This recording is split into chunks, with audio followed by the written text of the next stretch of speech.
If you've got your Bibles, can you turn to Luke chapter 24, and we're going to read verses 13 to 35.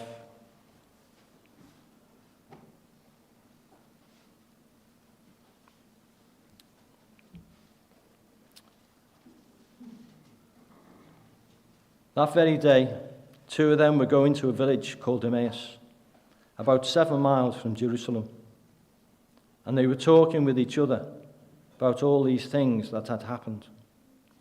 While they were talking and discussing together, Jesus himself drew near and went with them. But their eyes were kept from recognizing him. And he said to them, "What is this conversation you are holding with each other as you walk?" And they stood still, looking sad.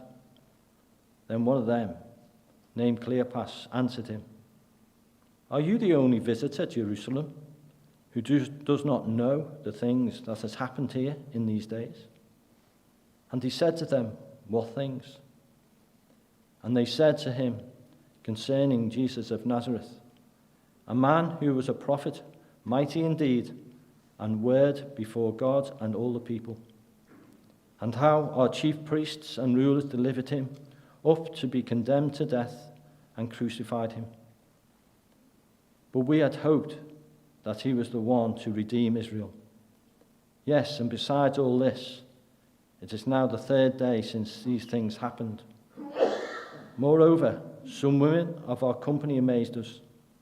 They were at the tomb early in the morning, and when they did not find his body, they came back, saying that they had even seen a vision of angels who said that he was alive. Some of those who were with us went to the tomb and found it just as the woman had said. But him they did not see. And he said to them, "O foolish ones, and slow of heart to believe all that the prophets have spoken. Was it not necessary that the Christ should suffer these things and enter into his glory?" And beginning with Moses and all the prophets, he interpreted to them in all the scriptures the things concerning himself. So they drew near to the village to which they were going. He acted as he was going further, but they urged him strongly, saying, "Stay with us, for it is towards evening, and the day is now far spent." So he went in to stay with them. When he was at the table with them, he took the bread and blessed it and broke it and gave it to them. And their eyes were opened and they recognized him. And he vanished from their sight. They said to each other, "Did not our hearts burn within us while he talked to us on the road, while he opened to us the scriptures?" And they rose the same hour and returned to Jerusalem. And they found the 11 and those who were with them gathered, saying, "The Lord has risen indeed and has appeared to Simon." Then they told what had happened on the road and how he was known to them in the breaking of the bread. I'm sure Tommy will open.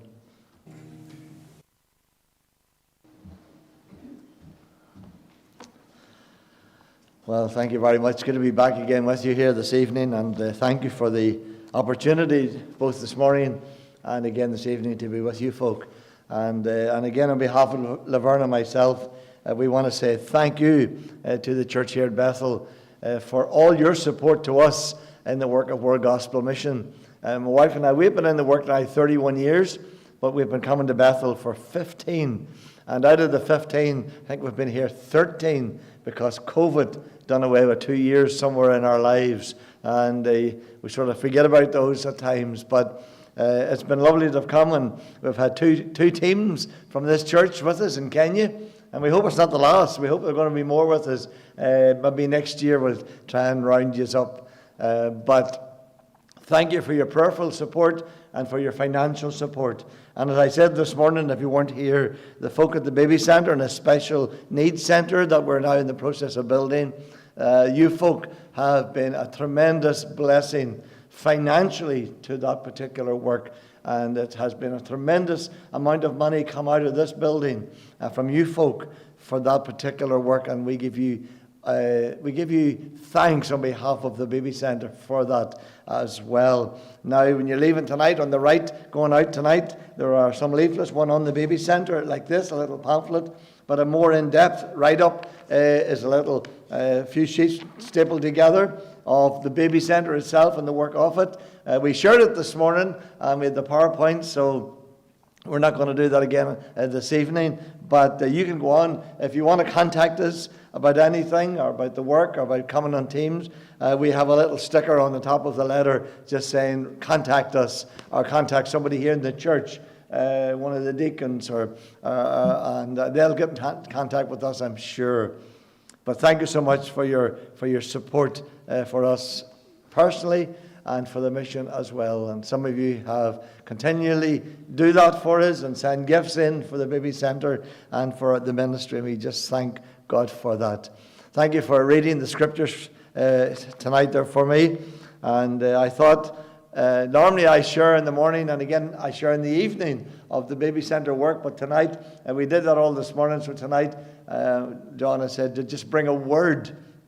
And I want to bring a word of encouragement to you, because we're entering into, this is another new week for us as believers, and a week where we can go out and serve the Lord in some shape or form, and people that we rub shoulders with.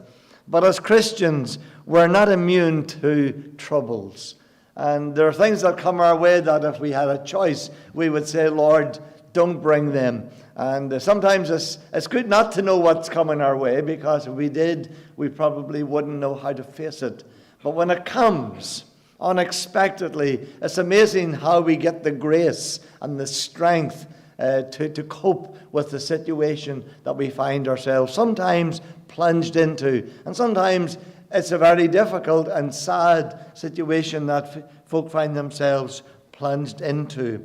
When you read the story again tonight and you go home, if you read some of the previous verses to what was read for us tonight there about the road to Emmaus by these two followers of the Lord, the previous verses are simple, and we know them so well, I'm sure, where we have the account of the Lord Jesus being put to death and going through the crucifixion.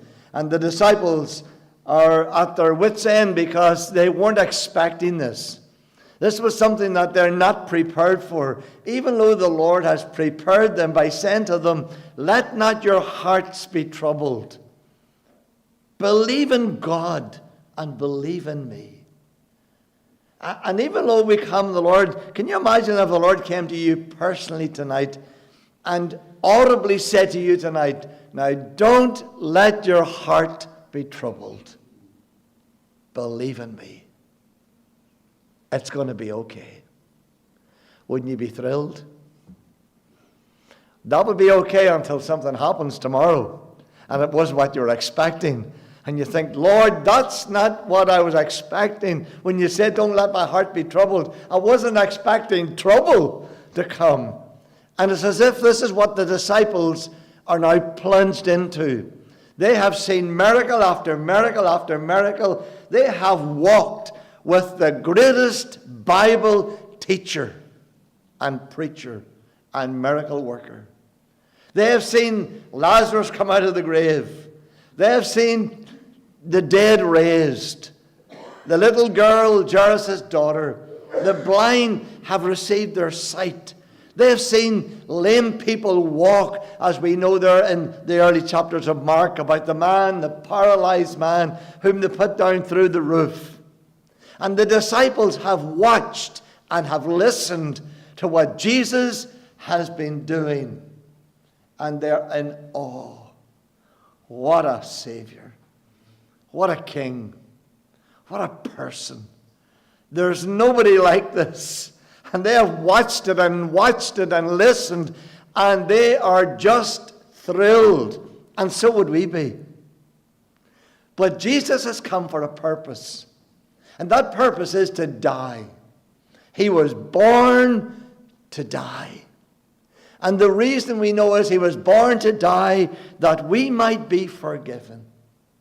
As one preacher once said, and I quote, if I'd been the only sinner in the world, he would have come seeking for me. That's how important salvation is to the soul. And Jesus has now come, and he's come to die. But all these beautiful things that have now led up to this point has been so exciting. But then Jesus has the Last Supper. And he's now moving from the Last Supper, and he's going out to the Garden of Gethsemane, because he's now on his last journey to the cross. Amazing when you read in the chapters of Luke's Gospel previous, you find Jesus, he comes, and as he's going through, he stops on the way through to Jerusalem in Jericho. Knowing he's going to die, knowing his destiny. And yet he stops and reaches to a man on a tree called Zacchaeus.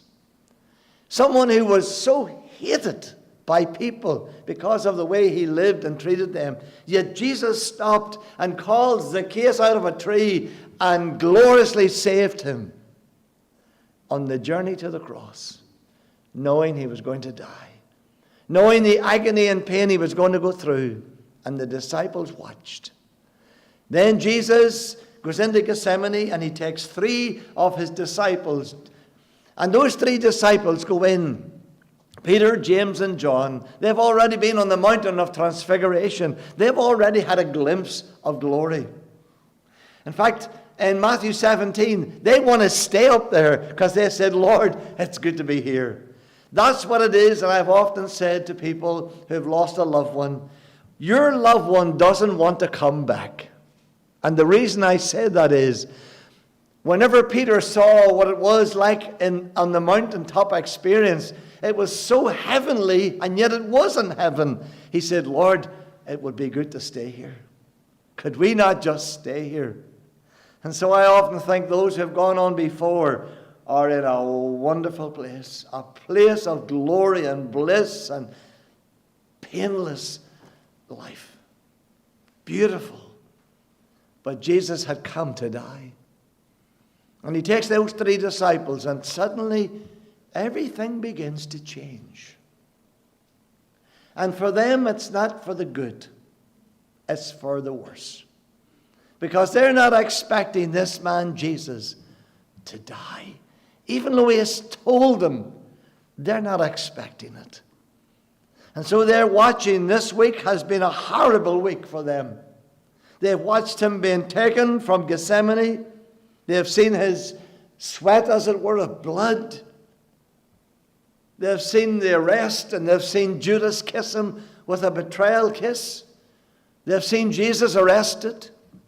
And Jesus said, you will all forsake me. They said, no, Lord, we'll never. Even Peter said, Lord, I would die before I would do that.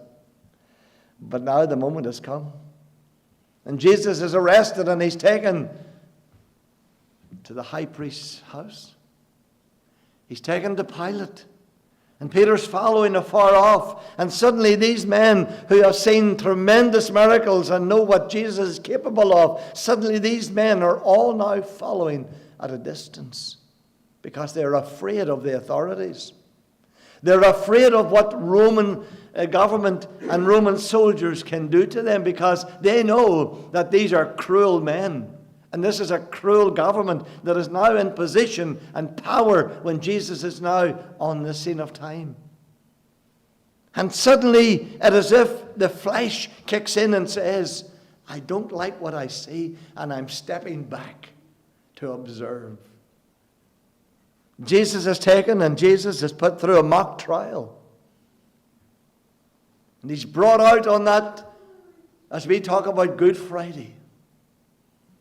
And he comes out, and his face is so marred, and his body is so broken.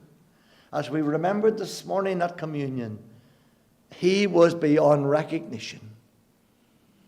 And I wonder what those disciples really thought at that moment, as they seen this miracle working king suddenly broken in pieces and barely able to walk, with a cross on his back that he had planted as a little seed on Mother Earth that grew to be a tree, that would be cut down and shaped into a cross for him to die. And the disciples are watching at a distance. Jesus is taken to the cross, and they watch and listen. And I don't know what's going through their minds, but there must be 1,000 questions. And one of them is, Lord, we didn't expect this. This is not the way we had planned this. We had planned that you were going to become our king. And you were going to take over the throne. And you were going to dethrone the Roman government. And we were going to live this happy life with you on the throne. But Jesus had come to die. And they listened to him. And Jesus gives the orders from the cross. He tells John to look after Mary, his mother. Isn't it amazing that Joseph wasn't at the cross? Why was Joseph not at the cross? Commentator said that without a shadow of a doubt he would have been there, but believed that he has died. He's not alive. And Mary's standing there alone, in a way, by herself, with others around her, yes, but she hasn't got her husband by her side. And so Jesus takes care of Mary by saying, behold your mom, behold your mother, look after her. Isn't he so caring and kind? And then those last words, he gave up the ghost and he bowed his head. And these disciples who have been following Jesus are now in turmoil because they know death is final. It's final. And we don't know where to turn. 3 days later, that first Sunday that has been read to us tonight, that first Sunday, suddenly things begin to change. Mary Magdalene's at the grave, and others have been there too. They go back and they tell the disciples, the body's not there, the grave is empty, the stone has gone. Peter runs in verse 12, prior to what was read tonight. And in verse 12, Peter runs to the sepulchre and he looks in and he sees the linen clothes lying by themselves. And he departed. Couldn't understand. Then there's these two disciples, these two other believers, Caiaphas and another person. Now there's different thoughts who they could be, and whoever you think the other person is, that's fine. Some say it was his wife. They believe it was a man and wife. Some think it was two men. I don't know, but I'll tell you what. When I get to heaven, I'll find exactly who it was. Until then, there was Caiaphas and his wife, because I'm not going to get into an argument, a theological argument in Liverpool. And you know, these two men decide we need to get out of the city. They maybe thought to themselves, things is going to turn bad. It's only a matter of time whenever, this body's gone and someone has stolen it or whatever's happened to it. The disciples, these ladies went to the grave and said, he's risen. We don't know how to believe that or not. How do we know that? That cannot be. And so they make their way down to Emmaus. Emmaus is about 7 miles long journey. So it's a long road, when you might say, to walk when your heart is so troubled. And for 7 miles they start the journey. And so I want just to share 3 simple thoughts on that journey. And as we get to the end of the journey, we see there's light at the end of the tunnel. I remember listening to a man one night, and he told a man who was going through a troublesome time, he said to the man, you know, there is light at the end of the tunnel. Here's his reply. Yes, but those lights seem to be like a train coming up the line towards me. I can't see the light I'm looking for. And so on the journey these men are going. These men have broken hearts. Broken hearts. They have got blessed hearts, and they have got burdened hearts. And those are the three thoughts. They have got broken hearts. You see, as I've already said, their whole hope and dreams was in Jesus, but he's gone. And so they're walking down the road to Emmaus. Now we know they're having a conversation. And we know they're broken because when Jesus comes alongside them, and they don't know it's Jesus, for them he's a stranger. But we know that Jesus says in verse 17, why are you so sad as you are walking along the road? Why are you sad? And that's a strange question. Like, here's Jesus, knows exactly what's going on. He knows exactly these men's hearts. And he looks at these men, and it's as if he was listening to them. He had been there all the time and he was listening, but they didn't know. They were so occupied or preoccupied. And so Jesus comes along and he speaks to them. He says, what communication is this? What sort of a conversation is this you're having with one another today? What's going on? And one of them turns around and says to him, are you a stranger? Are you just a visitor in this area? Have you not heard what's been going on here the last week? Whew. We have had a tremendous week of torture and pain. There's been thousands of people here, and it's been an awful week. And you tell me you haven't even heard about it? They could not believe that there was a person in Jerusalem on the road to Emmaus who hasn't heard what's been happening. That's as far as they were concerned. This is a stranger. And they pour out their hearts. And they tell Jesus all that has just happened. He says unto them, what things? They said, concerning Jesus of Nazareth. Can you imagine how Jesus must have been smiling in a way, thinking, oh, you want to tell me about it? I've got a vivid imagination. I know it's going to get me in trouble someday. But I can just see these two disciples down in the dumps, sad hearts. And Jesus comes along, who knows the whole thing. They don't know it's him. And Jesus says, what's going on? They say, oh, you not heard? You stranger. Let us tell you what happened. And they listened and they poured out their heart to all that had happened. They just pour out their hearts. In fact, here's what they said. They said in verse 21, we had put our trust completely in him. We had trusted totally in him. He had won everything that was in us. We had no doubts whatsoever. This was the person. But suddenly he's gone. He's let us down. You ever thought like that as a Christian? Lord, you've let me down.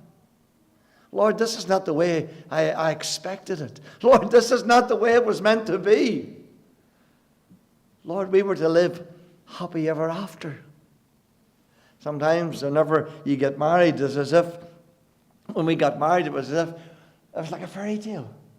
And the wife turns up in that beautiful dress, and she's like a fairy tale coming in. And you look and go, oh, this is my wife. And it's going to be happy ever after. But where did the happy go?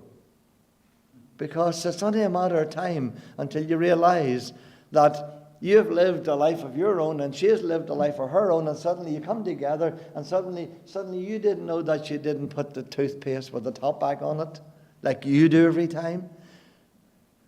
And you don't realize that she puts the toilet roll coming forward and you put it going backwards. And suddenly when you go in and you change it round, and then when she goes in, she said, did you change that toilet roll round? And you say, well, does it matter? Yes, it matters to me because, you know, and suddenly the happiness gets a little bit wavy. Huh? These men didn't expect this to go wrong. And they explained it to Jesus. And you know, Jesus listened. Even though he knew their heart, he listened. Because he wanted them to pour their hearts out. And sometimes folk will battle and battle it all in their heart till one day they explode. And that's not a good thing. Because sometimes when they explode, everything gets out. Even something that shouldn't get out. And then we regret it. What does Jesus want us to do? He wants us to come. We're on the road to Emmaus. It's like that is our journey that we're on. And it's not the best journey, but we're going down this road because everything has just changed so much. And suddenly Jesus comes alongside and they pour out their hearts. You and I tonight can pour out our hearts to Jesus. And be honest with Jesus. These men were honest. And just say, Jesus, this is not the way I expected it. And Lord, this is not the way I thought it was going to be. And Lord, I need help. Don't think by asking for help you're weak. Asking for help means that you want to trust the one who's able to help you. And your dependency is in him alone. And so their hearts are broken. And they pour out their heart. And as they pour out their heart, Jesus then looks at these men and he says to these men, oh, really? And so he turns in verse 25 and he says, oh, fools and slow of heart. Can you imagine if somebody stopped you along the road as you're going down to the shopping centre and said, oh, you fools. You think, how dare you call me that?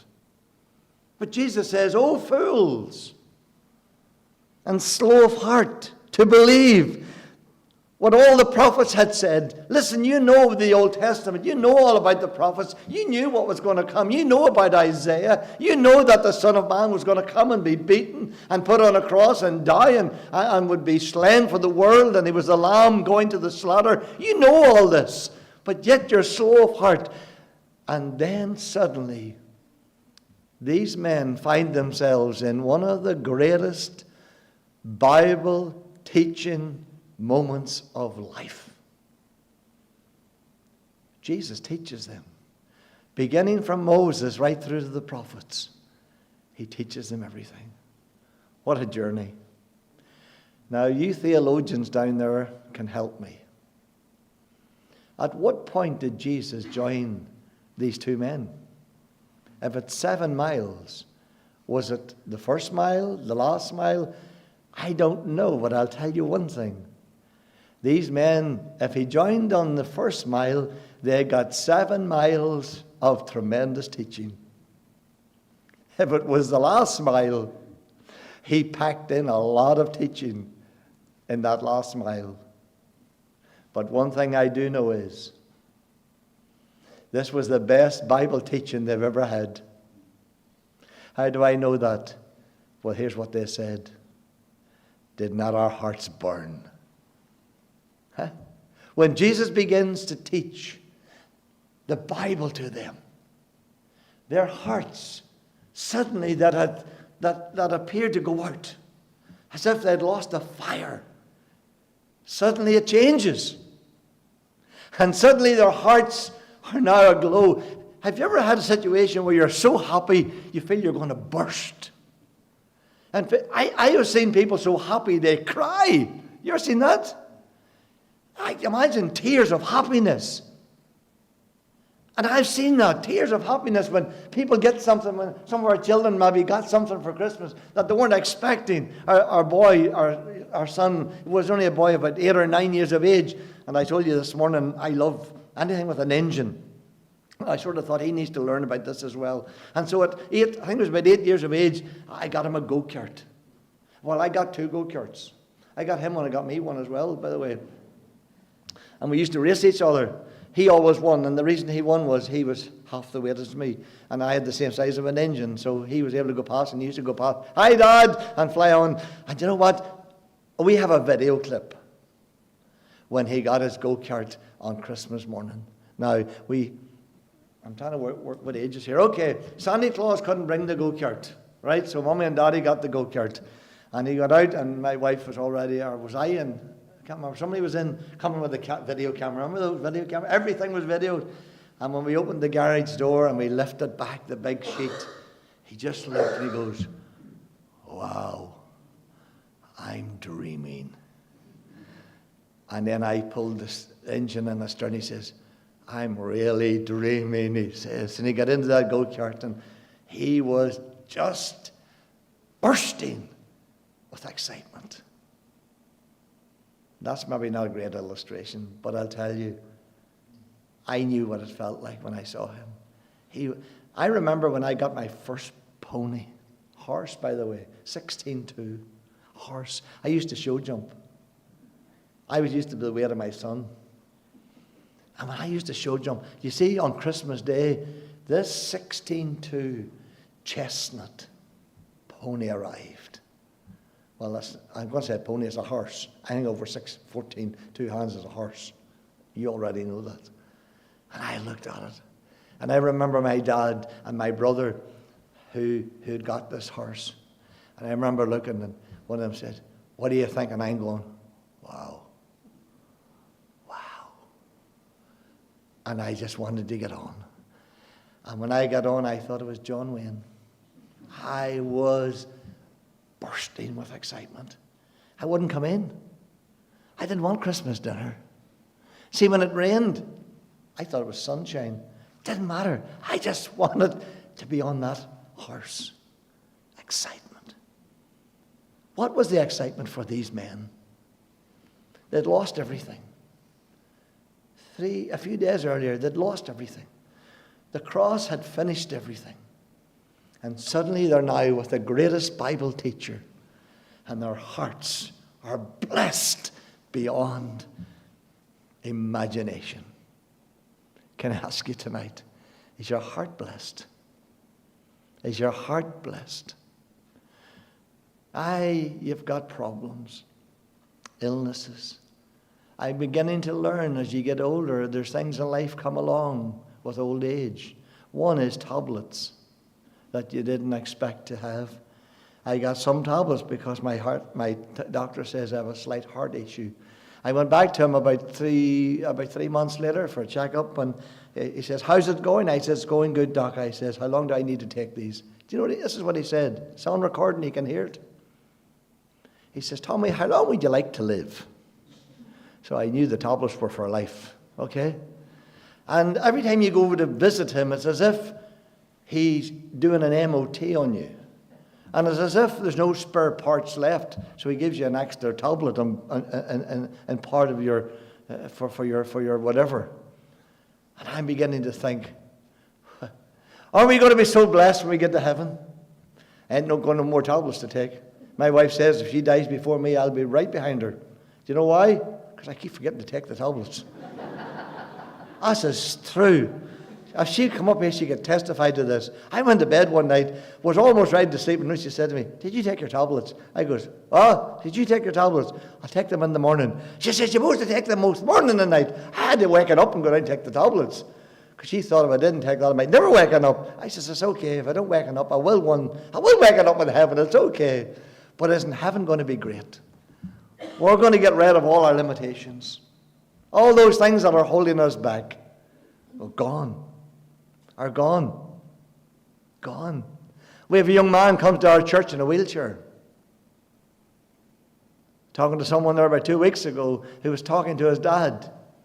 He said to his dad, Alan, he says, "It's going to be a great day," he says, "when we get to heaven and see the golden streets and the pearly gates."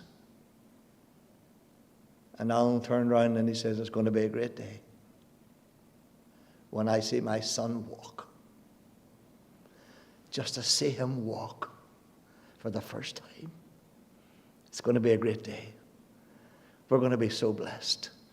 But let God bless us now on earth. Let him bless us.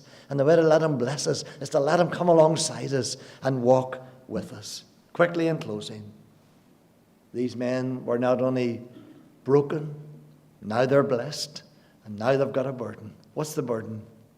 The burden is that Jesus has gone out of their sight. He has opened up their eyes that they can see who he is. He's done the communion with them, broke the bread, and it almost appears when he broke the bread, one must have looked and said, "Did you see what I see? Did you see the nail prints?" And suddenly, he's gone. And they looked at each other and said, "Where'd you go?" Wow. Where'd he go? And their hearts were so on fire. They were so blessed. They didn't even think of sleep. They said, "We got to go back to Jerusalem.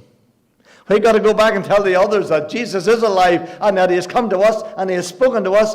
Because they're in the same predicament. They're wondering all about, what are we going to do? Let's go back. So the men that night got out of the house, back up the 7-mile journey to Jerusalem, came to the disciples, and here's what they said: "The Lord is risen indeed." That was about the middle of the night sometime. What a journey back. What a meeting that was when they went in and said, "He's risen indeed." And as he's talking to them, who comes into the room? Jesus. Wow. You see, they were so burdened, they couldn't sleep. They had to go tell the good news. Tell me, are you burdened to tell the good news? Just to share the gospel to someone else that Jesus is risen indeed. That's a great burden to carry. And Jesus will help you carry it because he says, "Come and join the yoke with me. Let's do this together. Don't do it on your own. We can do this together. Come, let me share the burden." And we share that burden by telling others that Jesus is alive. Let me finish with a story.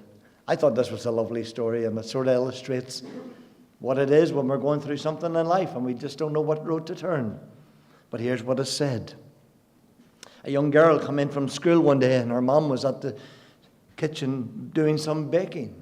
She had just started to bake when the daughter came into the room, and she burst into tears.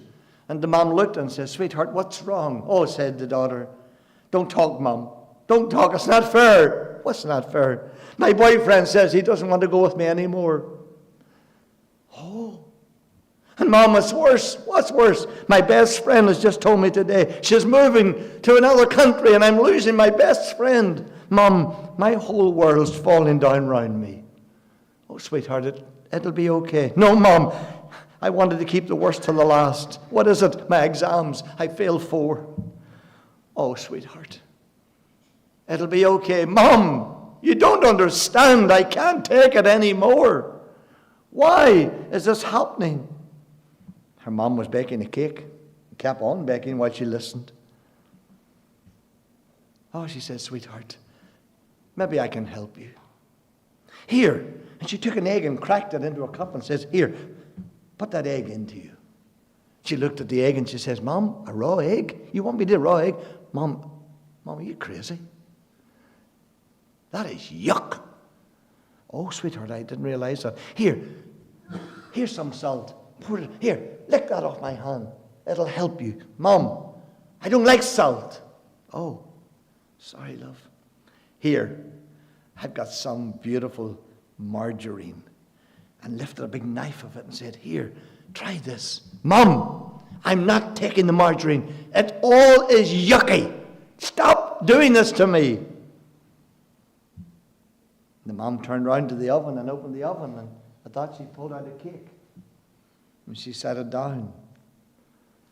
And she sliced a piece of cake and put it on a plate and began to eat it herself. "Oh," said the daughter, "Mom, you're not going to give me a piece of cake?" "No, darling, it's yucky." "Mom, that's not yucky. I love your cakes."